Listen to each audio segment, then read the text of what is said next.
Hello everyone, स्वागत है आप सभी का इम्पैक्ट एकेडमी के यूट्यूब चैनल पर। तो आज हम करने वाले हैं हमारी 6th क्लास जो कि रहेगी सोर्स ऑफ एनर्जी। ठीक है, तो चलिए स्टार्ट करते हैं क्वेश्चंस को। फर्स्ट क्वेश्चन आप लोगों को दिखाई दे रहा होगा, दैट इज क्वेश्चन क्या कह रहा है यहाँ पे, विच of the following is a renewable source of energy. Renewable का मतलब क्या है, जिसको हम रिन्यू कर सकते हैं, यानी कि रीयूज कर सकते हैं। एक तरीके से कहें तो कोयला जो है इसको हम रीयूज नहीं कर सकते, पेट्रोलियम को भी नहीं कर सकते, विंड को कर सकते हैं। ठीक है, तो विंड एनर्जी क्या है, रिन्यूएबल सोर्स ऑफ एनर्जी है, जिसको हम रीयूज कर सकते हैं, यानी कि जिसको हम रिन्यू कर सकते हैं, उसको क्या बोला जाता है, विंड एनर्जी। ठीक है, चलिए next, which fuel is used in thermal power plant. Thermal power plant के अंदर देखो, थर्मल पावर प्लांट के अंदर होता क्या है, हमारे पास यहाँ पे होती है हमारे पास heat energy. Heat energy is converted into, या फिर हम कह सकते हैं fossil energy is converted into electricity या इलेक्ट्रिकल एनर्जी। ठीक है, इलेक्ट्रिकल एनर्जी के अंदर ये बनाई जाती है। तो हम कहेंगे यहाँ पे जो थर्मल पावर प्लांट है वहाँ पे यूज क्या किया जाता है, यूरेनियम करते हैं, नहीं, यूरेनियम यूज किया जाता है न्यूक्लियर पावर प्लांट के अंदर। ठीक है, कोयला हम यहाँ पे यूज करते हैं किसमें, थर्मल पावर प्लांट के अंदर, टू जनरेट द हीट। कोयले को जला के हमारे पास क्या आती है, हीट आती है, और उस हीट से हम क्या करते हैं, फिर स्टीम को गर्म किया जाता है। वो स्टीम फिर क्या करती है, टर्बाइंस को रोटेट करवाती है, एंड रोटेट करवाने के बाद अपने पास क्या आती है, वहां से इलेक्ट्रिसिटी आती है। ठीक है ना, इलेक्ट्रिसिटी बनती है, हम कह सकते हैं। बायोगैस जो है ये कहीं पे भी इलेक्ट्रिसिटी बनाने के लिए यूज नहीं की जाती, and diesel also it is not use to generate the electricity. ठीक है जी, चलिए next question, what is the ultimate source of energy on the earth. Ultimate source यानी कि हम कह सकते हैं पृथ्वी पर ऊर्जा का अंतिम स्रोत। ठीक है, अंतिम नहीं बोलेंगे इसको, अक्षय ऊर्जा बोलेंगे। ठीक है, अक्षय स्रोत जो है यानी कि सर्वोत्तम स्रोत हम एक तरीके से बोल सकते हैं, तो वो क्या है हमारे पास, सन। क्योंकि अल्टीमेटली जो एनर्जी है, जैसे कि अगर हम बात करते हैं लिविंग ऑर्गेनिजम्स के पास, तो वहाँ कहाँ से आ रही है वो एनर्जी, सन की एनर्जी से आ रही है। ठीक है ना, या फिर हम कहें कि जैसे सोलर पैनल है, सोलर सेल है, ये हम यूज़ करते हैं। सोलर एनर्जी जहाँ जहाँ पे भी यूज़ हो रही है, फर्स्टली हम जनरेशन से देख सकते हैं, जैसे कि प्रोड्यूसर्स हैं वो अपना फूड बनाने के लिए किसका यूज़ करते हैं, फोटोसिंथेसिस में सनलाइट का यूज़ करते हैं। ठीक है ना, तो अल्टीमेटली हम कह सकते हैं कि सभी के पास एनर्जी कहाँ से आ रही है, सन से आ रही है। और सन पे कहाँ से आ रही है, सन पे हो रहा है क्या हो रहा है, न्यूक्लियर फ्यूजन। क्या हो रहा है यहाँ पे, न्यूक्लियर फ्यूजन। ठीक है ना, तो बात करोगे यहाँ पे न्यूक्लियर फ्यूजन यानी कि हाइड्रोजन हाइड्रोजन मिलके हमें क्या दे रहे हैं, यहाँ पे हीलियम दे रहे हैं, और साथ में बन रही है यहाँ पे हमारे पास क्या, एनर्जी। ठीक है, ज़्यादा अमाउंट में क्या बन रही है, यहाँ पे एनर्जी भी बन रही है। फोर्थ क्वेश्चन क्या कह रहा है, which device is use to convert solar energy into electrical energy. सौर ऊर्जा को बिजली में बदलने के लिए किस उपकरण का प्रयोग किया जाता है, सोलर पैनल। हाँ जी, सोलर पैनल बोले, या फिर हम बोल सकते हैं सोलर सेल। क्या बोल सकते हैं, सोलर सेल। ठीक है ना, सोलर सेल के कॉम्बिनेशन को ही हम क्या बोलते हैं, सोलर पैनल बोलते हैं। Generator it is not use to, it is use to generate the electricity but not by the solar. ठीक है, सोलर एनर्जी से जनरेट नहीं करता है। इसमें क्या होता है बेसिकली, हम यहाँ भी यह भी याद रखना पड़ेगा कि इसके अंदर होता है मैकेनिकल वर्क। मैकेनिकल एनर्जी जो है वो इसमें कन्वर्ट की जाती है, किसके अंदर, इलेक्ट्रिकल एनर्जी में। ठीक है ना, इलेक्ट्रिकल एनर्जी में यहाँ पे कन्वर्ट की जाती है, इसको करते हैं यहाँ पे मैकेनिकल को, तो वो कहाँ पे होता है, जनरेटर के अंदर। ठीक है, डायनमो में या फिर इन्वर्टर में। इन्वर्टर में तो हम एसी को मतलब, यहाँ पे इन्वर्टर में कौन सी चलती है अपने पास, डीसी चलती है। ठीक है, डायनमो के अंदर भी क्या है, इलेक्ट्रिसिटी जनरेट होती है, but not by the using solar energy. ठीक है, सोलर एनर्जी का यूज करके हम सिर्फ सोलर पैनल के अंदर ही बनाते हैं इलेक्ट्रिसिटी। क्लियर है इतनी बात। चलिए क्वेश्चन फिफ्थ, ये कह रहा है कि biogas is mainly composed of, biogas का मुख्य किसके द्वारा बनी होती है। अगर हम बात करते हैं किसकी, बायोगैस की, तो बायोगैस के अंदर होता है सबसे ज्यादा मीथेन, और मीथेन का फॉर्मूला यहाँ से लिखोगे, दैट इज CH4। ठीक है, बायोगैस में मीथेन होती है। और यहाँ पे अगर मैं बात करूँ नेचुरल गैस की, नेचुरल गैस, इसका जो मेन कंपोनेंट है वो क्या होता है, यहाँ पे आप लोगों को पता होना चाहिए, दैट इज ब्यूटेन। क्या रहता है, ब्यूटेन। ठीक है, ये एन इसके पीछे आ रहा है, इसका मतलब क्या है कि सारे के सारे यहाँ पे जो बॉन्डिंग है कार्बन कार्बन के बीच में, वो कैसी है, सिंगल बॉन्डिंग है। ठीक है, ब्यूट मतलब यहाँ पे 4 जो है कार्बन यूज हुए हैं। ठीक है ना, तो ये चीजें भी आप लोगों को क्लियर होनी चाहिए। क्वेश्चन 6 कहता है कि विच of the following is not a fossil fuel. इनमें से कौन सा जीवाश्म ईंधन नहीं है। कोयला है जीवाश्म ईंधन, CNG, पेट्रोलियम, पेट्रोलियम भी है, यूरेनियम।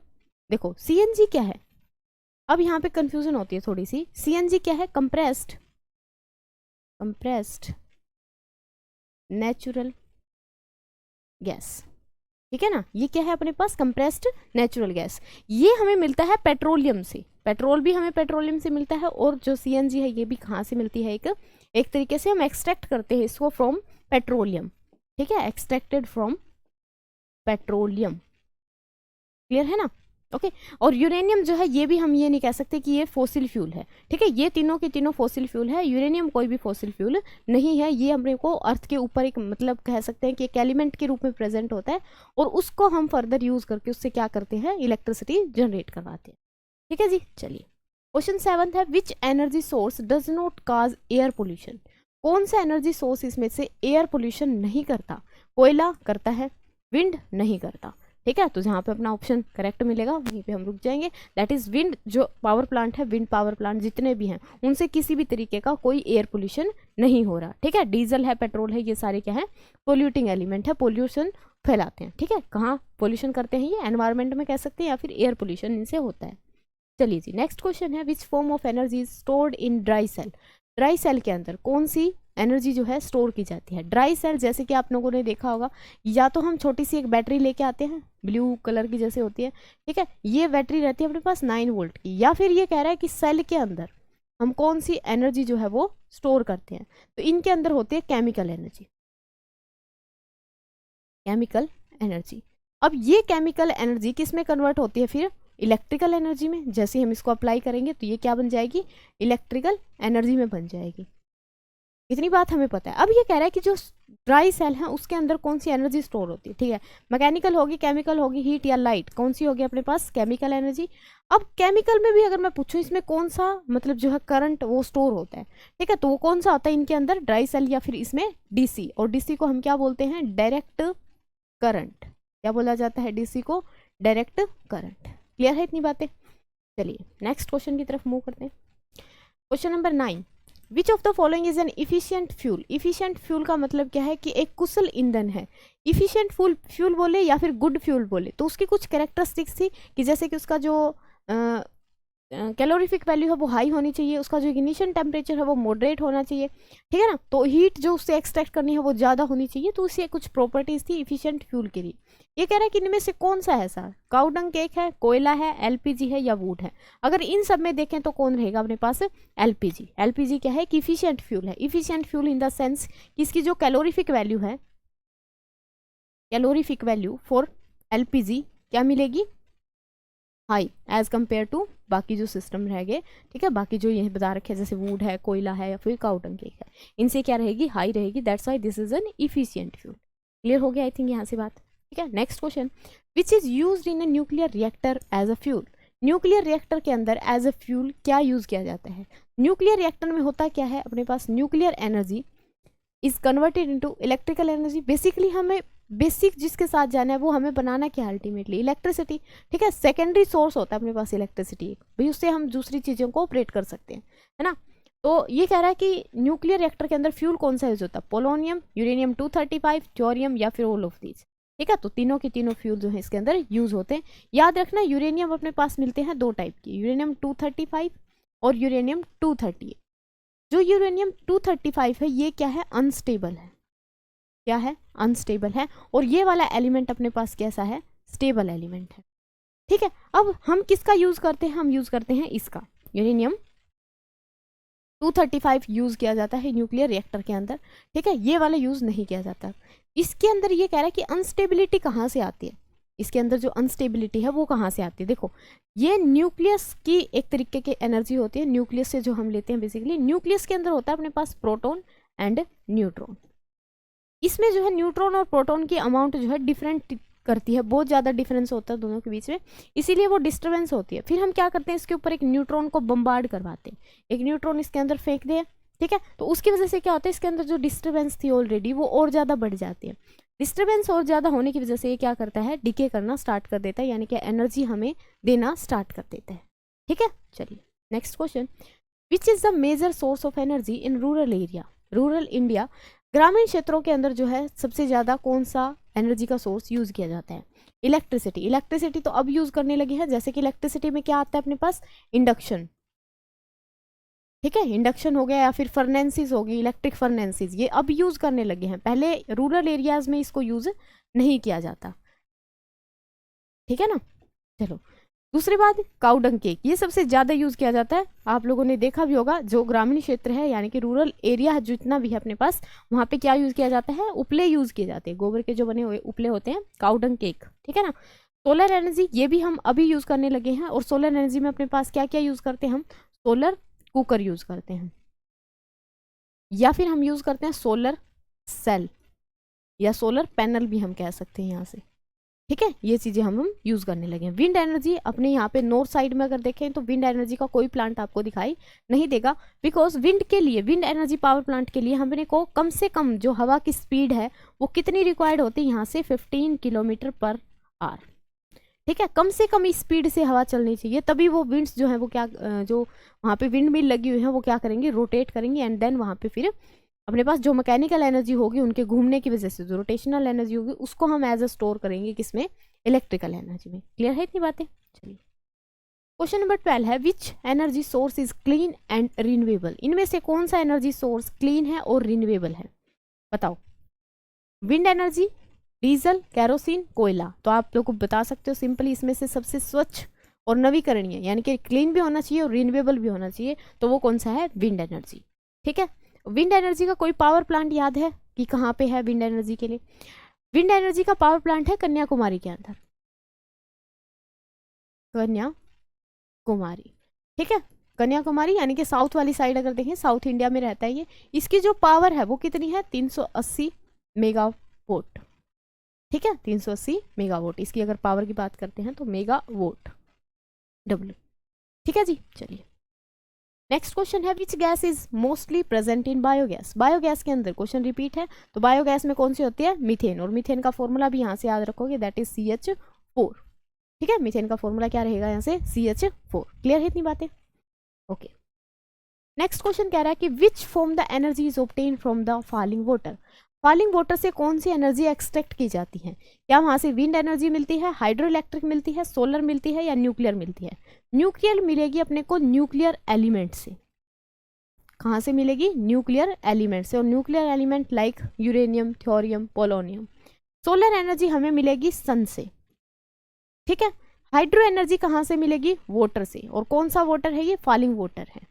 और विंड एनर्जी मिलेगी कहाँ से, विंड से। ठीक है, सभी के ओरिजिन हमने यहाँ पे देख लिए हैं। तो हमसे पूछा क्या क्या था, फॉलिंग वाटर, फॉलिंग वाटर में यहाँ पे ये भी पूछ सकता है कि हाइड्रो इलेक्ट्रिक पावर के अंदर कौन सी एनर्जी किस में कन्वर्ट होती है, तो kinetic energy of the flowing water is use to convert into the electricity. ठीक है जी। चलिए नेक्स्ट क्वेश्चन है, what is the unit of electrical energy, electrical energy की यूनिट क्या होगी, तो पावर की यूनिट क्या होती है, वाट। वाट किसकी यूनिट है, पावर की। यहाँ पे साथ साथ में हम एनालिसिस कर रहे हैं यानी कि सारा जो चैप्टर है वो ऑल ओवर कवर हो जाए। ठीक है, इसीलिए सारे ऑप्शंस को हम देख रहे हैं साथ साथ। एम्पियर किसकी यूनिट है, करंट की। Ampere is use to measure the current. Kilowatt hour is unit for energy, ये किसके लिए है, एनर्जी के लिए। और जूल अगर देखें तो ये सिंपल किसके लिए है अपने पास, ये भी एनर्जी के लिए। ओके इसने पूछा है यूनिट फॉर इलेक्ट्रिकल एनर्जी, ये हम सारी टाइप की एनर्जी के लिए लेते हैं। ठीक है, ये हम क्या करते हैं, सभी टाइप की, यानी कि अपने पास जैसे काइनेटिक एनर्जी होगी, हीट एनर्जी होगी, या फिर पोटेंशियल एनर्जी होगी, सभी को हम मापते हैं जूल में। अगर यहाँ पे इलेक्ट्रिकल एनर्जी की स्पेशली बात करते हैं तो अपने पास ऑप्शन कौन सा करेक्ट रहेगा, ये रहेगा अपने पास option C, that is kilowatt hour. और यहाँ से अगर फॉर्मूला देखिए इलेक्ट्रिकल एनर्जी का, वो क्या रहता है, E is equal to P cross T। ठीक है, power into time, energy is equal to power into time. यहाँ से पावर को देखेंगे तो ये किलोवाट के अंदर मेजर की जाती है, और घंटे को, मतलब जो टाइम है उसको किस में यूज किया जाता है, घंटे में, दैट इज किलोवाट आवर जो है total is a complete unit using for the electrical energy.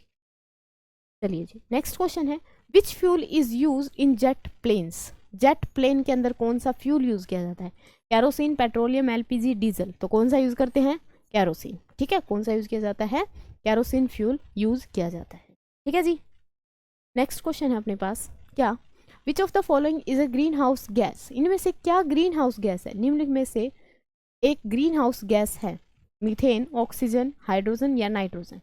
देखो ऑक्सीजन की अगर हम बात करते तो ऑक्सीजन हमारे पास एनवायरनमेंट में कितनी परसेंट प्रेजेंट है, 21%। ठीक है, this is not a green house gas, you know also.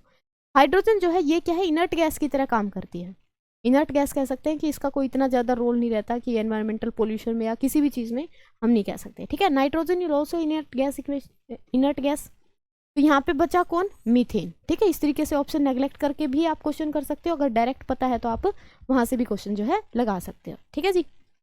Next question, which of the following is a secondary source energy source. अब देखो यहाँ पे सेकेंडरी सोर्स कौन सा होता है, हमारे पास दो टाइप के सोर्स ऑफ एनर्जी होते हैं। एक तो प्राइमरी, जैसे कि आप लोगों ने वो चेन पढ़ा होगा, फूड चेन पढ़ा है ना, जिसमें एक प्रोड्यूसर्स होते हैं, उसके बाद फिर कंज्यूमर्स आते हैं, फिर वो डिफरेंट टाइप्स में डिवाइड हो जाते हैं, कार्निवोरस, हर्बीवोरस, इस टाइप से, ठीक है। तो जो सबसे इनिशियल वाली स्टेट है उसको हम प्रोड्यूसर्स बोलते हैं, उनको बोला जाता है प्राइमरी, ठीक है। मतलब जो फर्स्ट लेवल पे आते हैं, जो बेसिक जिनको हम बोल सकते हैं, उसको प्राइमरी बोला जाता है। अब जैसे कि फॉसिल फ्यूल से मैंने एनर्जी एक्सट्रैक्ट की, तो फॉसिल फ्यूल क्या है हमारे लिए, प्राइमरी सोर्स है एनर्जी का, क्या है, प्राइमरी सोर्स है। और फॉसिल फ्यूल से हमने एनर्जी जो एक्सट्रैक्ट की, अब हमने क्या बना लिया, उसको इलेक्ट्रिसिटी में कन्वर्ट कर लिया। अब इलेक्ट्रिसिटी का भी यूज़ हम आगे फर्दर कर रहे हैं, जैसे कि फैन ऑन करने में, फैन चलाने में कर रहे हैं, या फिर हम लाइट ऑन कर रहे हैं कहीं पे, तो वो एनर्जी यूज तो हो रही है। तो इलेक्ट्रिसिटी अब क्या है, सेकेंडरी सोर्स है। अगर डायरेक्ट हम उसको उस फॉर्म से ले रहे हैं, मतलब जो बेसिक वाली उससे ले रहे हैं, तो उसको प्राइमरी बोलेंगे, और हम इनडायरेक्टली उसको यूज कर रहे हैं तो उसको क्या बोला जाएगा, सेकेंडरी बोला जाएगा। क्लियर है इतनी बातें। तो विच of the following is a secondary source, कोयला, इलेक्ट्रिसिटी, विंड या सनलाइट। सनलाइट डायरेक्ट यूज होती है, मतलब ये प्राइमरी है। विंड डायरेक्ट यूज होती है, रोटेट करती है, उसके बाद वो मिलता है, ये भी प्राइमरी है। Electricity is not a primary, this is a secondary source. क्या बोलेंगे इसको, ये कैसा अपने पास सेकेंडरी सोर्स, ठीक है। और जो कोयला है ये भी हम डायरेक्टली यूज करते हैं, कोयले को भी हम क्या है, डायरेक्टली यूज करते हैं, ठीक है। तो ऑप्शन बी यहाँ से क्या रहेगा, करेक्ट ऑप्शन रहेगा। What is the main component of LPG, ये कितनी बार आएगा क्वेश्चन, एलपीजी का, ओके। एलपीजी का पूछा है तो क्या आएगा, ब्यूटेन। और अगर यहाँ पे बायोगैस का पूछता तो वो क्या आ जाता, मीथेन आ जाता। क्लियर है इतनी बातें। चलिए next question, solar cooker work on the principle of. Solar cooker किस सिद्धांत पर काम करता है, ये क्वेश्चन पहले भी आ चुका। सोलर कुकर के हमने स्ट्रक्चर देखी थी एक क्लास में कि क्या रहता है इसके अंदर। अगर इसमें मेन चीज़ों की बात करें तो सोलर कुकर में हम यूज़ करते हैं कौन सा, इसमें मिरर यूज़ किया जाता है। मिरर की अगर बात करते हैं तो कौन सा यूज़ करते हैं इसमें, कनकेव मिरर। क्यों, क्योंकि ये जो मिरर है कैसा होता है, कन्वर्जिंग। कैसा मिरर होता है ये, कन्वर्जिंग, ठीक है। एक इसके अंदर ग्लास सीट लगाई जाती है। ग्लास सीट का काम क्या रहता है यहाँ पे, वो क्या करता है, सारी की सारी जो हीट रेडिएशंस है उनको ट्रैप करने का काम करते हैं, ठीक है। जो हीट रेडिएशंस हैं, हीट रेडिएशंस को क्या करता है, ये ट्रैप करता है, ठीक है। उसके अंदर मतलब पूरी को ये कहता है कि अंदर उसको रख लेता है ना, बाहर नहीं जाने देता। ग्लास का काम भी यही होता है, ठीक है। ग्लास सीट होती है और उसके अंदर एक ब्लैक बॉक्स होता है। ब्लैक क्यों होता है ये, ब्लैक बॉक्स जिसके अंदर जो है फूड जो भी अपने को पकाना है वो उसके अंदर रखा जाता है। This is black also. क्यों होता है ब्लैक, क्योंकि ब्लैक कलर क्या है, सबसे ज़्यादा बेस्ट एब्जॉर्बर है। कैसा है, बेस्ट एब्जॉर्बर ऑफ रेडिएशन, ठीक है। सारी की सारी रेडिएशंस को ये क्या कर लेता है, एब्जॉर्ब कर लेता है। तो कोई भी हीट रेडिएशन वहाँ से लॉस नहीं होगी। तो हम कह सकते हैं कि इसकी वजह से हमने उसको कैसा पेंट किया है, ब्लैक। ब्लैक होती है उसकी इनर सरफेस, ठीक है। ब्लैक बॉक्स जो है उसकी ब्लैक कौन सी सरफेस होती है, इनर सरफेस।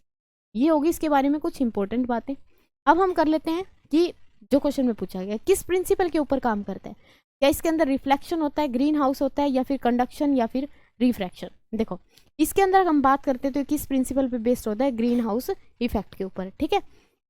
रिफ्लेक्शन क्या होता है, रिफ्लेक्शन में आती है एक रेडिएशन आई और यहाँ से फिर नॉर्मल के साथ कुछ एंगल बनाएगी और ये क्या कर जाएगी, उसी मीडियम में वापस से मुड़ जाएगी, ठीक है। वापस से उसी मीडियम में क्या करेगी, ट्रेवल करेगी। तो इसको बोला जाता है रिफ्लेक्शन। रिफ्लेक्शन अगर उस सीट के अंदर ही नहीं आएगी हीट रेडिएशन, इस तरीके की होती है वो सीट, ठीक है। ये पूरा बॉक्स होता है इस तरीके से। तो अगर वो इसके अंदर ही नहीं आई, बाहर से ही रिफ्लेक्ट करके चलेगी, तो कभी भी खाना बनेगा, कभी भी नहीं बनेगा, है ना। तो इस तरीके से हम कह सकते हैं कि रिफ्लेक्शन वहाँ पे नहीं होगा। कंडक्शन का मतलब होता है कि जैसे कि हम मान लेते हैं कि लोहे का अपने पास एक पाइप है, ठीक है। उसको हमें एक साइड से गर्म करना स्टार्ट कर देते हैं, तो आप लोगों ने देखा होगा यहाँ से गर्म करते करते और वो गर्माहट जो है यहाँ तक आ जाती है, यानी कि यहाँ से भी वो इतना ही टेम्परेचर पे क्या करता है, हीटअप होने लगता है। तो इसको बोला जाता है कंडक्शन। क्या है, जितने भी मटेरियल, जितने भी ये एलिमेंट जो मेटल्स हैं किस तरीके से हीट का कंडक्शन करती है, तो मतलब किस प्रोसेस से करती हैं हीट को कंडक्ट, तो उस प्रोसेस को बोला जाता है कंडक्शन। और रिफ्रैक्शन आपको पता ही होगा कि एक मीडियम से दूसरे मीडियम के अंदर जब लाइट रेडिएशन क्या करती है, ट्रैवल करती है, उसको हम बोलते हैं रिफ्रैक्शन। क्लियर? चलिए नेक्स्ट क्वेश्चन है, which of the following is a non renewable source of energy. Non renewable का मतलब क्या है कि जिसको हम रिन्यू नहीं कर सकते, रीयूज उसका हम नहीं कर सकते, इसको बोला जाता है अनवीनीकरणीय ऊर्जा का स्रोत। कौन सा होगा? विंड, इसको तो रिन्यू कर सकते हैं, सनलाइट को भी रिन्यू कर सकते हैं, कोयला एक बार यूज कर दिया तो कोयले को हम दोबारा से यूज नहीं कर सकते, उसकी क्या बन जाती है वो फिर मतलब पाउडर जो है या ऐश जिसको हम बोलते हैं राख बन जाती है। ठीक है, अब मेरे को आप लोग बताओगे कि जो वो राख बस्ती है, जैसे थर्मल पावर प्लांट में तो बहुत सारी बस्ती होगी, तो उसका हम यूज कहाँ पे करते हैं? ठीक है, कहाँ पे उसको यूज करेंगे वो आप लोग मेरे को कमेंट बॉक्स में यहाँ पे बताओगे। क्लियर? पीछे वाले क्वेश्चन आई थिंक आप लोगों ने बता दिए होंगे। ठीक है, जैसे हर एक क्लास में अपना एक क्वेश्चन रहता है जो आप लोगों को बताना होता है यहाँ पे। ठीक है जी, next question 22, energy from the ocean can be obtain using. Ocean से जो एनर्जी है वो किस तरीके से ऑब्टेन की जाती है? क्या वहाँ पे ज्वारीय ऊर्जा होती है, दैट इज टाइडल एनर्जी, या वहाँ पे होती है वेव एनर्जी, तरंग ऊर्जा जिसको बोलते हैं, या थर्मल एनर्जी। ठीक है, यहाँ पे थर्मल एनर्जी अकेला हम नहीं लिखेंगे, यहाँ पे लिखा जाएगा ओशन थर्मल एनर्जी। कौन सी है ये? Ocean thermal energy. तो तीनों के तीनों तरीके से हम क्या कर सकते हैं, ओशियन से जो है एनर्जी को एक्सट्रैक्ट कर सकते हैं। ठीक है जी, तो यहाँ पे अपना ऑप्शन डी जो है करेक्ट रहेगा। चलिए question number 23, which form of energy is used in hydro power plant. Hydro power plant के अंदर कौन सी चीज यूज की जाती है, कौन सी एनर्जी यूज की जाती है? तो जल विद्युत संयंत्रों में किस प्रकार की ऊर्जा का उपयोग किया जाता है? क्या वहाँ पे सोलर एनर्जी है, विंड एनर्जी है, वाटर है, या फिर बायोगैस है? तो अगर हम हाइड्रो की बात करें तो हाइड्रो का मतलब ही क्या है? पानी। ठीक है ना, वाटर। तो यहाँ पे अपना सी ऑप्शन जो है करेक्ट रहेगा। नेक्स्ट क्वेश्चन कहता है कि which fuel is better in terms of pollution.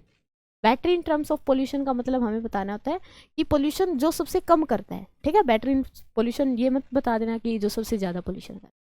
कौन सा बताना है? Battery in terms of pollution. Pollution हमें चाहिए कम, एलपीजी, पेट्रोल, कोल या डीजल। तो इन सब में से कौन सबसे ज्यादा मतलब कौन सबसे कम पोल्यूशन करता है? That is LPG. एलपीजी की फुल फॉर्म यहाँ से बताओगे क्या? लिक्विड पेट्रोलियम गैस या liquefied petroleum gas? That is liquefied petroleum gas. ठीक है, चलो नेक्स्ट क्वेश्चन है अपने पास, क्या which gas is released by burning coal. जब कोयला जलता है तो कौन सी गैस वहां पे रिलीज होती है? ठीक है, कोयले के अगर यहाँ से मैं आप लोगों से वो पूछूं टाइप कितने हैं, तो कोयले अपने पास कितने टाइप का होता है? This is of 4 type. कितने टाइप का रहता है? 4 टाइप का। सबसे बेस्ट वाला कौन सा होगा? सबसे बेस्ट कोयला फर्स्ट नंबर पे जो आता है दैट इज एंथ्रासाइट। कौन सा होगा? एंथ्रासाइट। एंथ्रासाइट, इसके अंदर जो है कार्बन की 95% मात्रा होती है। ठीक है, सबसे बेस्ट क्वालिटी का होता है। दूसरी क्वालिटी का अपने पास कौन सा होता है? बिट्यूमिनस। कौन सा होता है? बिट्यूमिनस। और थर्ड नंबर पे अगर देखें तो वो कौन सा रहता है यहाँ पे? लिग्नाइट। कौन सा रहेगा थर्ड नंबर पे? लिग्नाइट। और फोर्थ नंबर पे यहाँ पे रहता है पीट। ठीक है, सबसे इन्फीरियर क्वालिटी का। तो ये according to the amount of carbon present in that component, ये हमने क्या कर रखा? कोयले को डिवाइड कर रखा। अब ये कहता है कि कोयला जब जलता है तो क्या प्रोड्यूस करता है? हमें पता है कि कोयला जब भी जलेगा एयर पोल्यूशन होगा। एयर पोल्यूशन का मतलब क्या? एयर में हम ऑक्सीजन छोड़ देंगे, मतलब बहुत ज्यादा अमाउंट हम ऑक्सीजन की कर दे तो उसको हम एयर पोल्यूशन बोलेंगे या फिर प्यूरिफिकेशन बोलेंगे? प्यूरिफिकेशन बोलेंगे, क्योंकि ऑक्सीजन हम क्या करते हैं? इनहेल करते हैं, और जितनी अच्छी हम ऑक्सीजन इनहेल करेंगे उतनी अपनी जो प्रोडक्टिविटी है या फिर हम कह सकते हैं कि इंटरनल सिस्टम जो है वो उतना ही स्ट्रॉन्ग होगा। तो बर्निंग ऑफ कोल क्या करता है? CO2 को रिलीज करता है। CO2 रिलीज होती है, इसकी वजह से फिर क्या होता है? ग्रीन हाउस इफेक्ट होता है।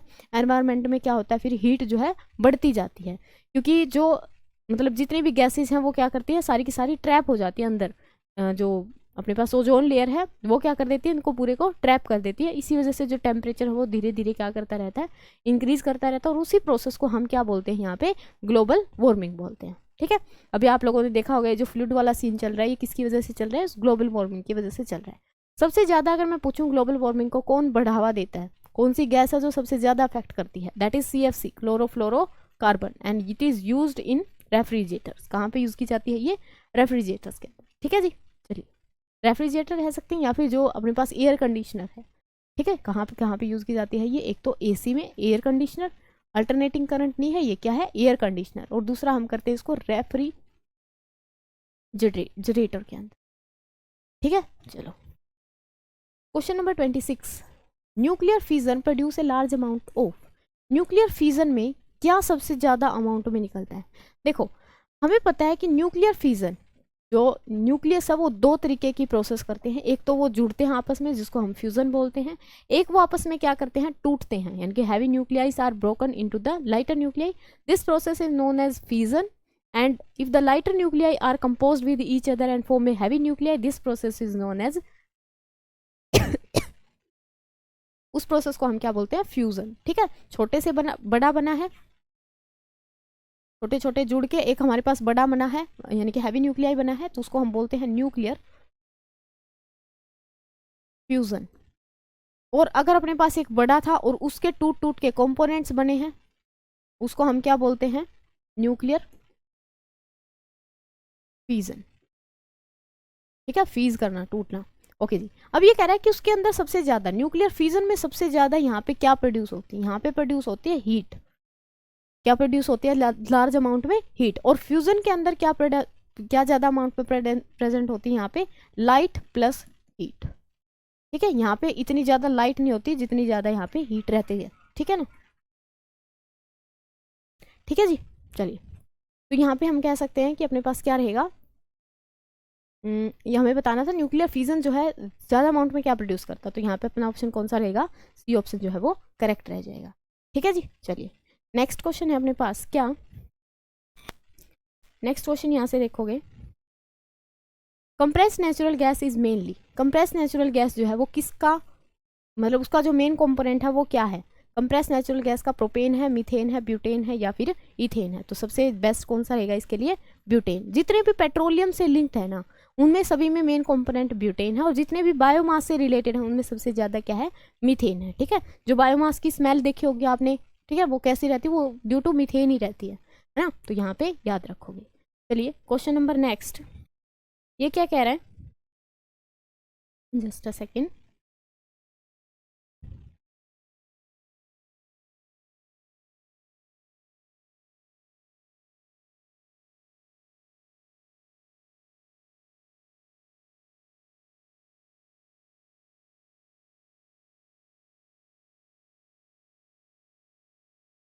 हाँ जी, क्वेश्चन क्या कह रहा है, which country is leading in wind energy generation, wind energy generation में सबसे ज्यादा लीड कौन कर रहा है आज के टाइम में, दैट इज चाइना। ठीक है, ये मतलब एक इन्फॉर्मेटिव टाइप क्वेश्चन हो गया, तो कौन करेगा सबसे ज्यादा लीड अभी जो है विंड एनर्जी के अंदर, वो कर रहा है हमारे पास कौन सा, चाइना। और न्यूक्लियर एनर्जी में अगर पूछे तो वहां पे कौन आ जाएगा, फिर यूएसए। ठीक है ना, यहाँ पे ये भी चीजें ध्यान रखोगे। नेक्स्ट क्वेश्चन है, the major drawback of solar energy, solar energy की मेजर ड्रॉबैक क्या है। देखो ड्रॉबैक और लिमिटेशंस सभी की होती है, मतलब कोई भी यहाँ पे हम कह सकते हैं परफेक्ट चीज़ हमारे पास नहीं है, अगर उसकी कुछ अच्छी बातें हैं तो उसकी कुछ बुरी बातें भी है ना, लिमिटेशंस भी हैं। तो यहाँ पे सोलर एनर्जी हम कहते हैं कि बेस्ट फ्यूल है, सबसे ज़्यादा अच्छा फ्यूल है, लेकिन उसकी भी क्या है, एक ड्रॉबैक है। क्या ये एक्सपेंसिव है, बिल्कुल भी एक्सपेंसिव नहीं है, सभी को जो ना लेना चाहिए उसको भी मिलती है धूप, तो है ना। पोल्यूशन करती है यानी प्रदूषणकारी है, ऐसा भी नहीं है। अवेलेबल ओनली ड्यूरिंग डे, इसकी ये सबसे बड़ी कमी है कि ये सिर्फ दिन में ही निकलेगी। अब मान लो हमने सोलर कुकर खरीद लिया और हमारा रात को खाने का मन कर जाए, फिर कैसे बना सकते हो उससे खाना, कभी भी नहीं बना सकते। क्यों, क्योंकि सोलर एनर्जी के बिना, सन के बिना सोलर एनर्जी नहीं होगी और सन रात को होता ही नहीं है। ठीक है ना, तो क्या करेंगे हम यहाँ पे, ये वाला ऑप्शन जो है करेक्ट कर देंगे, because sun is only available during the day. ठीक है, चलिए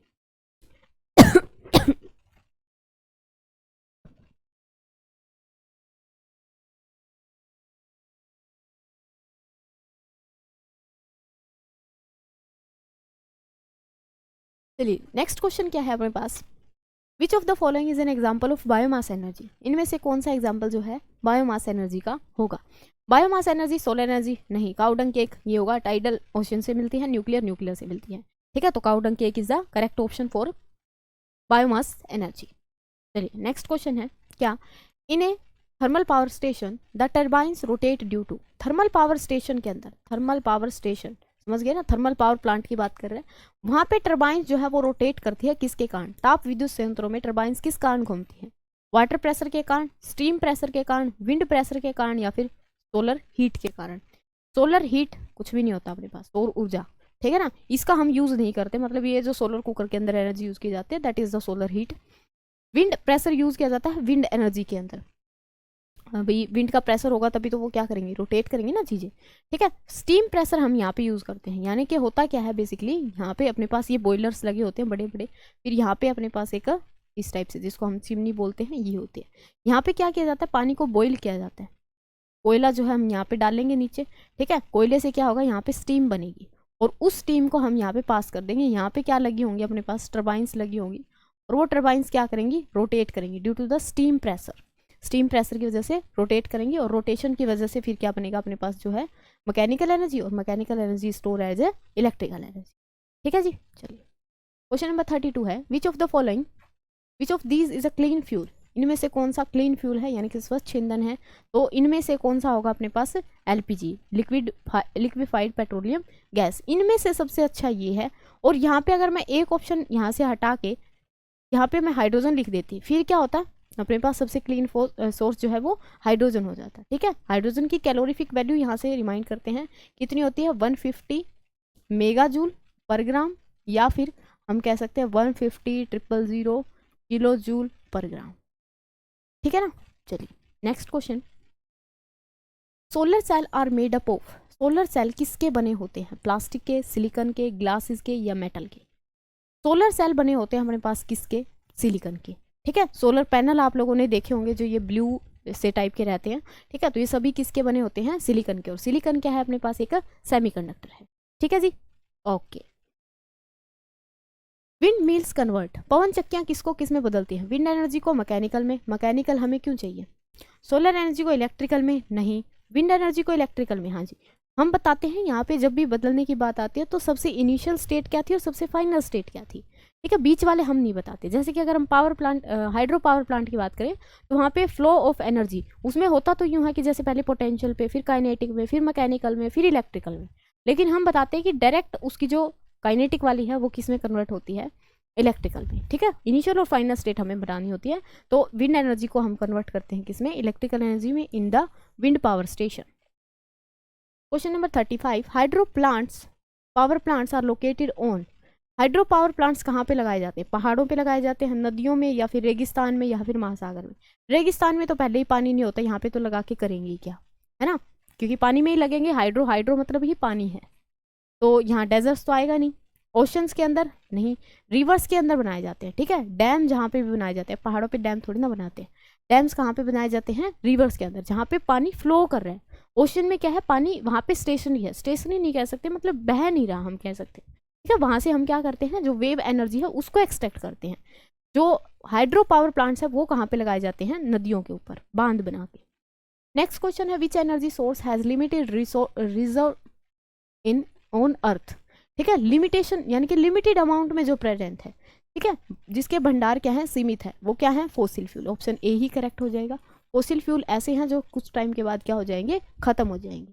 तो अपने को इसीलिए हम अल्टरनेट ढूंढ रहे हैं कि एनर्जी का कोई हमें ऐसा अल्टरनेट मिल जाए जो कभी भी खत्म ना हो, ठीक है, जैसे कि ये वाले हैं। लेकिन ये वाले भी एक टाइम के बाद खत्म हो जाएंगे, ठीक है ना। लेकिन इनकी लाइफ क्या है, बहुत ज़्यादा है, इस वजह से हम क्या मानते हैं, ये कभी ना खत्म होने वाली सोर्स है। Which of these is not use in nuclear power generation, नाभिकीय ऊर्जा उत्पादन में कौन सा उपयोग नहीं होता, इसमें न्यूक्लियर पावर जनरेशन में यूरेनियम होता है, पोलोनियम भी होता है, थ्योरियम भी होता है। मीथेन कभी भी वहाँ पे यूज नहीं होता, तो इसने नहीं पूछा था अपने से, तो ऑप्शन डी यहाँ पे क्या रहेगा, करेक्ट ऑप्शन रहेगा। Question 38, which is not a characteristics of ideal fuel, ideal fuel कोई करेक्टरिस्टिक्स फॉलो करते हैं उनको हम क्या बोलते हैं, आइडियल फ्यूल बोला जाता है। तो उनकी हाई कैलोरीफिक वैल्यू होती है, बिल्कुल सही है।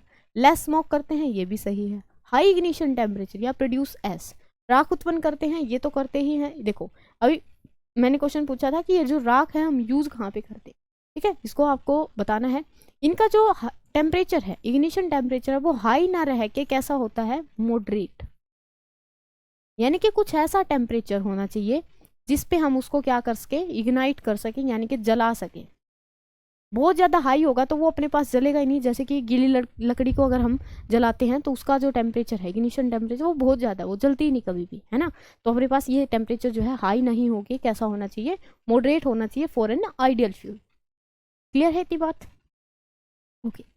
Ocean thermal energy use temperature difference between, ocean thermal energy के अंदर जब हम उसको एक्सट्रैक्ट करते हैं तो वहाँ पे टेम्परेचर डिफरेंस होता है, और ये टेम्परेचर डिफरेंस कितने का रहता है, 20 डिग्री सेल्सियस का। ये टेम्परेचर डिफरेंस होता किस में है, सरफेस की जो लेयर है और जो डीपेस्ट लेयर है इनके बीच में रहता है 20 डिग्री का जो है टेम्परेचर डिफरेंस। अब ये कह रहा है कि वाटर एंड लैंड के बीच में होता है टेम्परेचर डिफरेंस, सरफेस या डीप के बीच में होता है, सी या रिवर में होता है, एयर या वाटर में होता है। तो अपने पास ऑप्शन कौन सा करेक्ट रहेगा, सतह और गहरे सागर के अंदर जो टेम्परेचर डिफरेंस है उसकी वजह से अपने पास क्या आ रहा है, यहाँ पे टेम्परेचर डिफरेंस की वजह से थर्मल एनर्जी जो है हम एक्सट्रैक्ट कर पा रहे हैं। Clear. Question next, which of these is a primary source of energy. Primary मतलब जो बेसिक है अपने पास, फंडामेंटल जो है, ठीक है, इलेक्ट्रिसिटी नहीं है, बायोगैस, फॉसिल फ्यूल या फिर बैटरी, बैटरी भी नहीं है, बायोगैस भी नहीं है, बायोमास से बनती है बायोगैस, उसको फिर हम यूज़ करते हैं, ठीक है। फॉसिल फ्यूल है जिनको हम डायरेक्टली यूज़ करते हैं, और फॉसिल फ्यूल फॉर एग्जांपल यहाँ से हम कह सकते हैं कोयला, ठीक है, कोयला है, पेट्रोलियम है, ये सारे क्या है फॉसिल फ्यूल है जिनका हम डायरेक्टली यूज़ करते हैं, ठीक है। चलिए जी, ये क्लास यहाँ पे अपनी समाप्त होती है फिर, ठीक है। तो अच्छे से रिवीजन अपना करते रहिए। आप लोगों को एक और इन्फॉर्मेशन देनी है, जैसे कि आपकी जो डेट है वो चेंज हो गई है एग्ज़ाम की, तो अपनी जो प्रिपरेशन है वो कंटिन्यू इसी तरीके से जैसे अभी तक आप कर रहे थे लगे रहिए, ठीक है ना। Thank you so much.